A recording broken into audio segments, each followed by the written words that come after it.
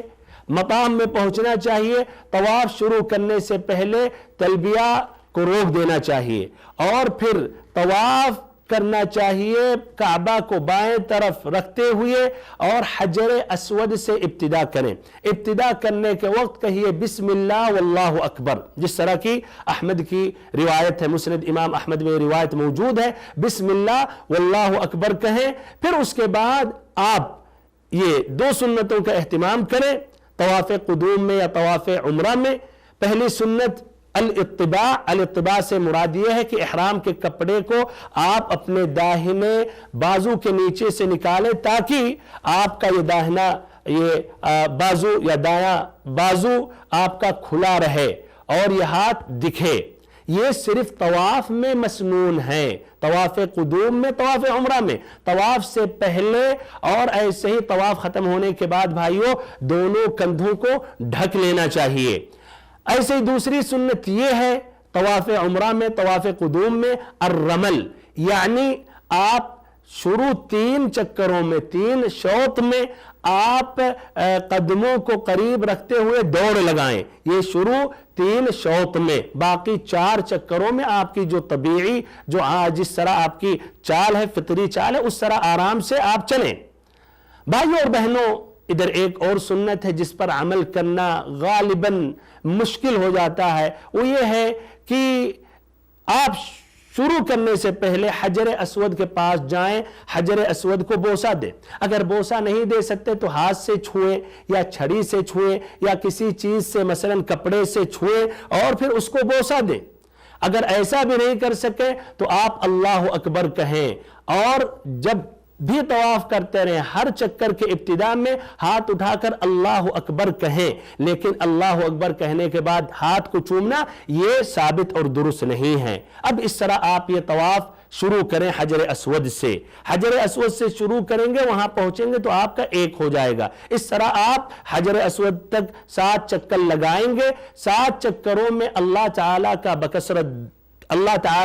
بکثرت ذکر کریں، اللہ تعالیٰ سے دعا مانگیں، قرآن مجید کی تلاوت کریں، گر گراتے ہوئے، روتے ہوئے، التجا کرتے ہوئے، خشوع و خضوع کے ساتھ اللہ تعالیٰ سے جو چاہے مانگے، چاہے اس کا تعلق دین سے ہو یا دنیا سے ہو، آپ کے لیے ہو، آپ کے بچوں کے لیے ہو، آپ کے اہل و عیال کے لیے ہو، آپ کے احبا کے لیے ہو، اقربا کے لیے ہو، تمام مسلمانوں کے لیے۔ یاد رکھیں کہ طواف میں کوئی بھی مخصوص دعا نہیں ہے، کوئی بھی دعائیں اس میں نبی صلی اللہ علیہ وسلم سے خاص دعائیں مروی نہیں ہیں، صرف ایک دعا مروی ہے، وہ رکن یمانی سے لے کر حجر اسود کے درمیان کہ آپ یہ پڑھیں ربنا آتنا فی الدنیا حسنہ وفی الآخرۃ حسنہ وقنا عذاب النار۔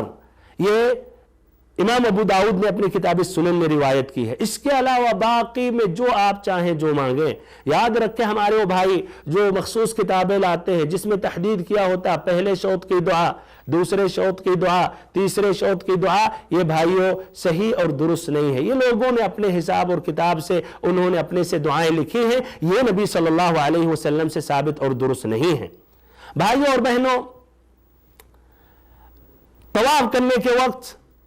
یہ چاروں جو ارکان ہیں، کارنر ہیں، ان میں سے صرف حجر اسود کو بوسہ دیا جاتا ہے یا مسح کیا جاتا ہے، اور ایسے ہی رکن یمانی، تو رکن یمانی کو